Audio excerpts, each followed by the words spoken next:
శ్రీశైలం కొండ మీద గెస్ట్ హౌస్లో తాగాడు. తాగి వస్తున్నాడంట, ఫారెస్ట్ వాళ్ళు ఆపారంట. నన్ను ఆపుతారా తెలుగుదేశం ఎమ్మెల్యేని, ఈ ప్రాంతానికి చెందిన వాడిని, నన్ను ఎలా ఆపుతారు అని అడ్డం పడ్డాడు. వాడిని 2 పీకాడు. సరే అయిపోయింది అంతటితో కదా, అవలా. వాళ్ళ కారులో ఎక్కించుకున్నాడు, జీపులో ఎక్కించుకున్నాడు, కిడ్నాప్ చేశాడు. వాళ్ళ దగ్గర ఉన్న ఆధార్ కార్డులు కూడా లాక్కున్నాడు. కొట్టుకుండా తీసుకెళ్ళేయండి, గెస్ట్ హౌస్ తీసుకెళ్ళారు, అక్కడ కొట్టారు. అడవి దొంగ వీరప్పన్ ఉన్నాడుగా, మీకు గుర్తుందా? చచ్చిపోయాడు పాపం, కాల్ చేశారు. ఆయన ఎలాగే చేసేవాడు, ఆయన చంపేసేవాళ్ళే, కొద్దిగా ర్యాంక్ తక్కువ. ఈయన మన ఆంధ్ర వీరప్పన్లాగా కొట్టారు.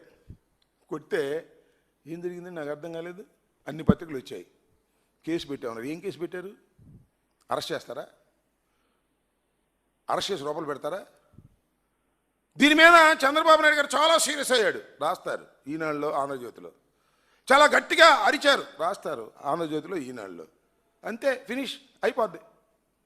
నేను మనవి చేస్తున్నా, ఒక ఎమ్మెల్యే ఇంత దారుణంగా ఒక డిపార్ట్మెంట్కి సంబంధించింది, that is also police department.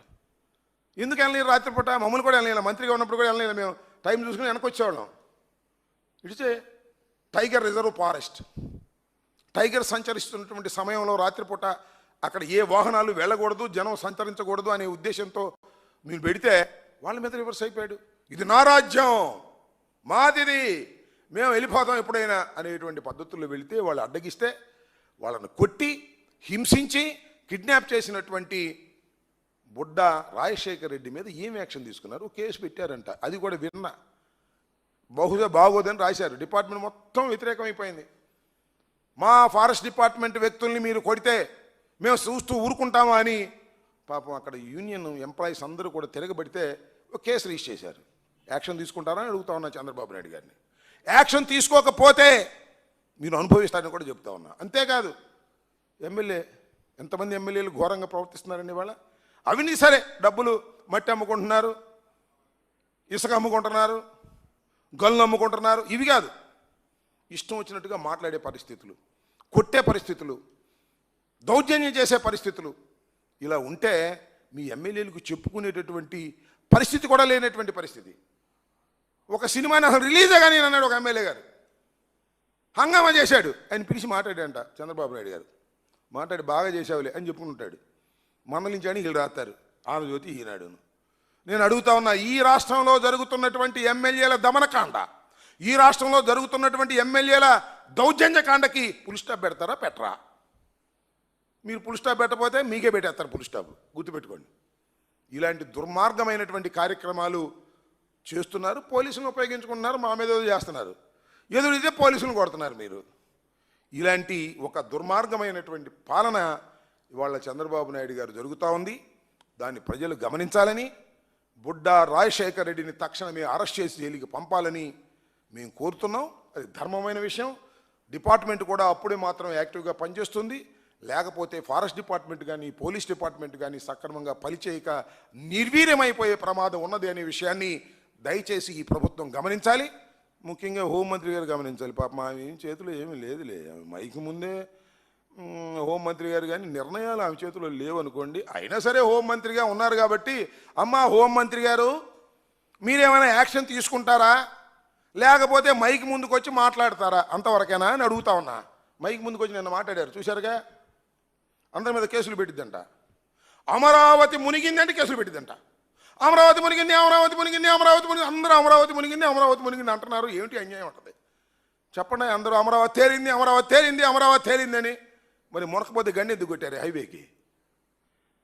ఇవాళ మున్సిపల్ మినిస్టర్ గారు వెళ్ళి దగ్గరుండి రాత్రి గండి కొట్టించారు. పెద్ద గండి, మామూలు గండి కాదు, హైవేకి కొత్తగా వేసినటువంటి హైవేకి గండి కొట్టేశారు, పెద్ద గండి. ఎందుకంటే మునిగిన అమరావతి నుండి నీరు బయటకు పంపడానికి కొట్టారా లేదా? మరి అమరావతి మునిగింది, అమరావతి మునిగింది అంటే ఇప్పుడు తేలింది తేలింది తేలింది అని చెప్పాలా? నాకు అర్థం కాలేదు. హోంమంత్రి గారు దీనికైతే రెడీగా ఉంటారు కానీ బుడ్డా రాజశేఖర్ అరెస్ట్ చేయడానికి మాత్రం రెడీగా ఉంటారు. అరెస్ట్ చేస్తే ఆమె ఉద్యోగం పోయే పరిస్థితుంది. అక్కడ దాకా ఎందుకు? సరే హోంమంత్రి గారిని వదిలేద్దాం. మన ఫారెస్ట్ మంత్రి గారు ఉన్నాడుగా, ఉన్నాడా? హైదరాబాద్లో ఉన్నాడా? ఇక్కడ ఉన్నాడా? హైదరాబాద్ ఉన్నాడా? షూటింగ్లో ఉన్నాడు. అది షూటింగ్లో ఉన్నా సరేలే, అది వేరే విషయం. మీ షూటింగ్ మీరు చేసుకోండి, అది మాకేం అభ్యంతరం లేదు. కానీ ఈ బుడ్డా రాజశేఖర్ రెడ్డి అనే వ్యక్తి మీ డిపార్ట్మెంటు ఫారెస్ట్ డిపార్ట్మెంట్లో ఉన్నటువంటి ఫారెస్ట్ ఆఫీసర్ల మీద దౌర్జన్యం చేస్తే ఏం చేస్తున్నారు సార్? ఉప ముఖ్యమంత్రి గారు ఏం చేస్తున్నారు సార్? ఏమైనా చేస్తారా? చెయ్యరా? చెప్పండి. ఆంధ్ర వీరప్పన మీద మీరు ఏమైనా యాక్షన్ తీసుకుని కనీసం ఆ డిపార్ట్మెంట్కి ఒక సందేశం ఇస్తారా? అయ్యా, మీ మీద ఎదురు తిరిగితే, మిమ్మల్ని కొడితే మాది బాధ్యత అని ఏమైనా చెప్పగలుగుతారా పవన్ కళ్యాణ్ గారు? చంద్రబాబు ఎట్టాకు చెప్పలే, అది వేరే అంశం. నువ్వు కూడా చెప్పవు, నాకు తెలుసు. ఎందుకంటే చంద్రబాబు నాయుడు గారు ఏం చెప్తే అది చేసే పరిస్థితుల్లోనే తమరు ఉన్నారు తప్ప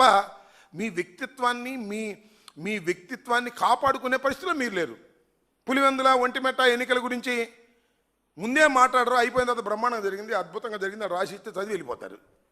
కొద్దిగా పవన్ కళ్యాణ్ గారు, మీది ఒక సపరేట్ పార్టీ, మీరు ఒక ఉప ముఖ్యమంత్రి, రాష్ట్రంలో జరుగుతున్నటువంటి అన్యాయాలను మీరు అరికట్టే ప్రయత్నం చేయాలి.